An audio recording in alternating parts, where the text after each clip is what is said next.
Welcome to the General Chemistry 2 Plus. This section is on acid-base equilibria and salt equilibria. This lesson is about pH of weak acids and weak bases. Let's begin. In this lesson, we will determine the pH of solution of weak acid or weak base. pH is the negative logarithm of hydrogen ion concentration to the base 10 point. Likewise, pOH is the negative logarithm of hydroxide ion concentration to the base 10. Example 1. What is the pH of 0.10 molar hydrochloric acid solution?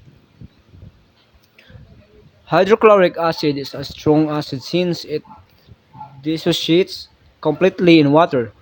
The equation for ionization is given by 1 mole hydrochloric acid forming 1 mole hydrogen ion and 1 mole chloride ion. As the ionization is complete, 0.10 molar hydrochloric acid produces 0.10 molar hydrogen ion and 0.10 molar chloride. Okay. The pH of the solution equals negative logarithm of hydrogen ion concentration.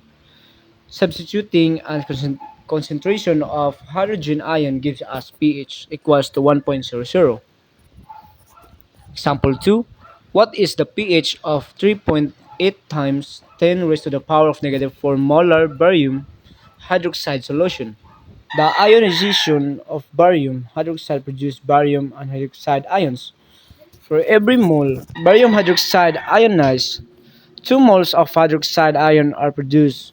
This means ionization of 3.8 times 10 raised to the power of negative 4 molar of barium hydroxide produces 7.8 times 10 raised to the power of negative 4 molar hydroxide ion. The value of pOH is equal to negative logarithm of the hydroxide ion concentration. Substitution of hydroxide ion concentration gives us pOH equals 3.12. Note that the pOH value must have two decimal places.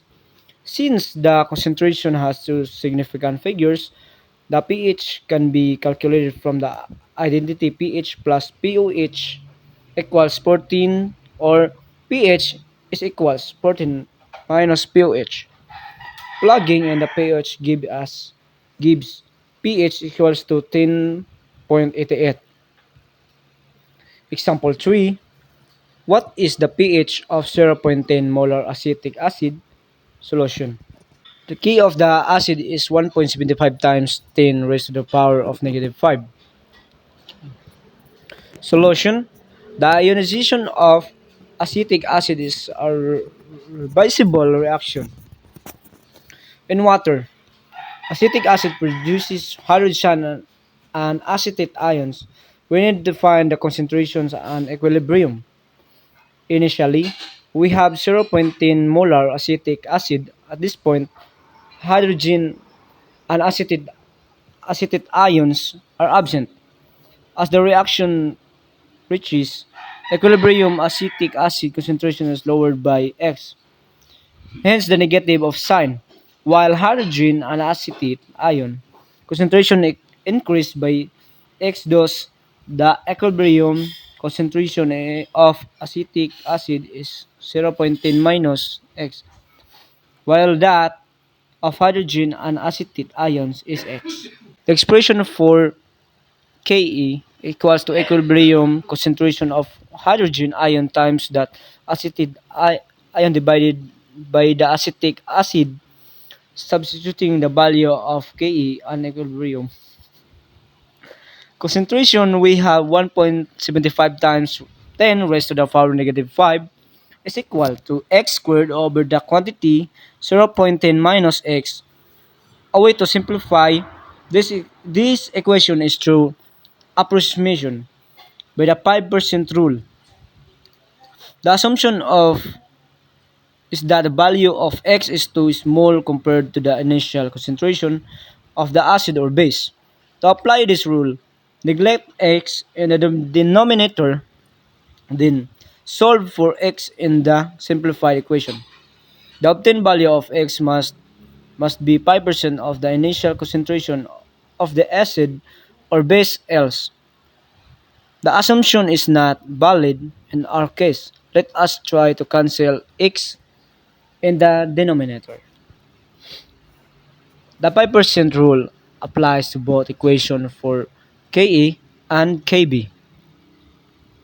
At this point, the simplified equation is given by 1.75 times 10 raised to the power of negative 5 is equals to x squared over 0.10. Solving the equation algebraically, we have x equals to 1.32 times 10 raised to the power of negative 3 molar. The underlined figures are the significant based on the initial concentration, which has two significant figures. The value of x is 1.3% of 0.10 molar, which is below 5%. This means our approximation by the 5% rule is valid. Since the hydrogen ion concentration is equals to x hydrogen ion concentration equals to 1.32 times 10 raised to the power of negative 3 molar. The negative logarithm of this concentration is equal to the pH, which is equal to 2.88.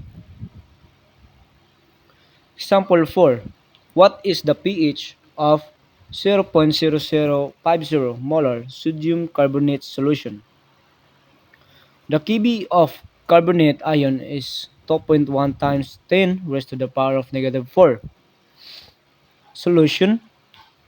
Every mole of sodium carbonate produces 2 moles of sodium ion and 1 mole carbonate ion. This means if the solution consists of 0.0050 molar sodium carbonate, 0.0050 molar of carbonate ion is generated. Carbonate ion reacts reversibly in water to produce bicarbonate and hydroxide ions. Initially, the solution has 0.0050 molar carbonate ion as equilibrium is reached. Carbonate ion concentration is reduced by X, while the concentration of bicarbonate and hydroxide increased by X. The equilibrium concentration of carbonate ion in molar is 0.050 X, while that of bicarbonate and hydroxide ions is X. The Kb expression for the ionization equals to the equilibrium concentration of bicarbonate ion times that of hydroxide ions divided by the carbonate ion. Substituting the Kb and equilibrium concentration, we have 2.1 times 10 raised to the power of negative 4 is equals to x squared over the quantity of 0.0050 minus x. Applying the 5% rule, we now have 2 times 10 raised to the power of negative 4 equals to x squared over 0.0050. Solving the algebraic equation gives us x is equal to 1 times 10 raised to the power of negative 3. The value of x is 20% of the initial concentration, 0.0050 m. This implies that the approximation is not valid, we'll, so we will solve for x in the original equation.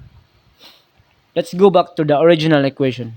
Rearranging the equation gives us quadratic equation is squared plus 2.1 times 10 raised to the power of negative 4 times minus 1.05 times 10 raised to the power of negative 6 is equals to 0. We can solve the equation using the quadratic formula. Solving for x, we get to values 9.25 times 10 raised to the power of negative 4 molar and negative 1.14 times 10 raised to the power of negative 3 molar. The second value is neglected since the concentration cannot be negative. Thus, we will consider the first value. The value of hydroxide concentration is equals to x 9.25 times 10 raised to the power of negative 4. With the first two digits being significant, additional digit is included to avoid errors on the final answer. Solving for POH, which is the negative logarithm of the hydroxide ion concentration, we have 3.034 again. Only in the underlying digits are significant. Since pH equals to 14 minus POH, we find 10.97. The final answer must have two decimal places since the concentration has two significant figures. To summarize, the pH of the weak or weak base is determined by calculating the equilibrium concentration of hydrogen or hydroxide ion in the solution.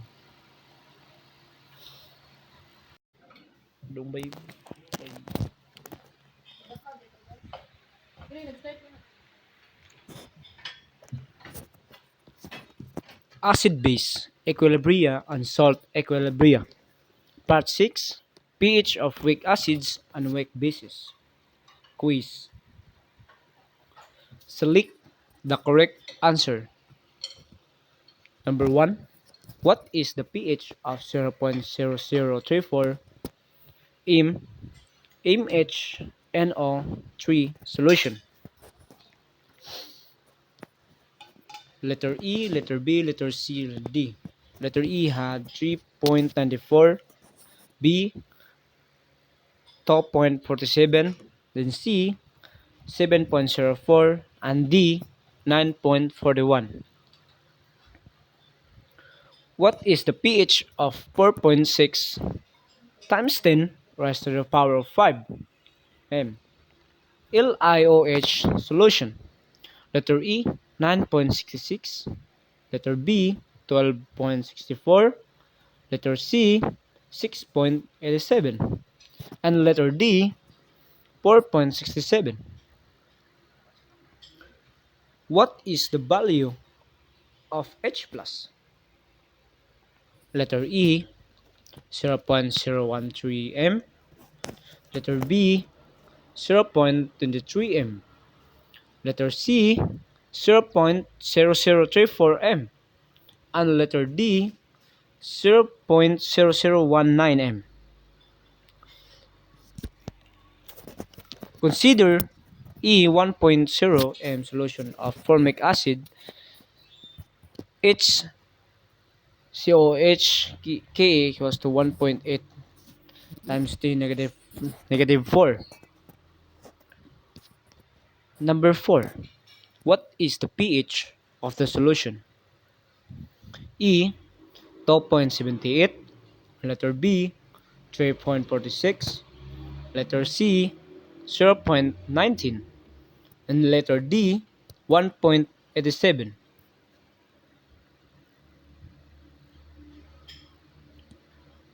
What is the value of H plus?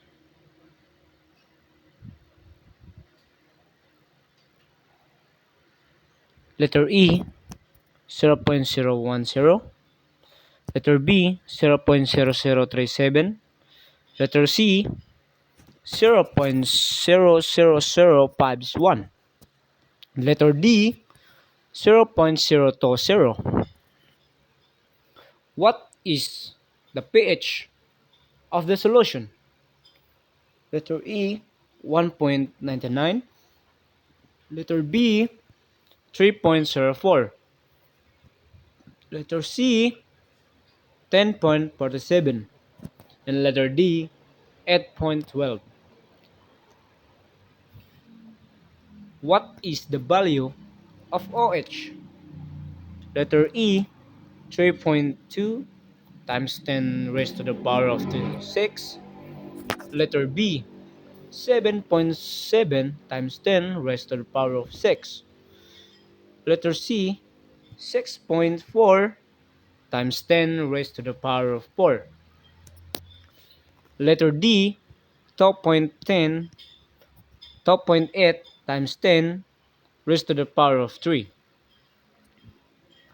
What is the pH of the solution? Letter E, 9.41. Letter B, 10.64. Letter C, 7.03. And letter D, 8.89. What is the value of OH negative? Letter E, 0.00084. Letter B, 0.0014. Letter C, 0.0046. And letter D, 0.00098. What is the pH of the solution? Letter E,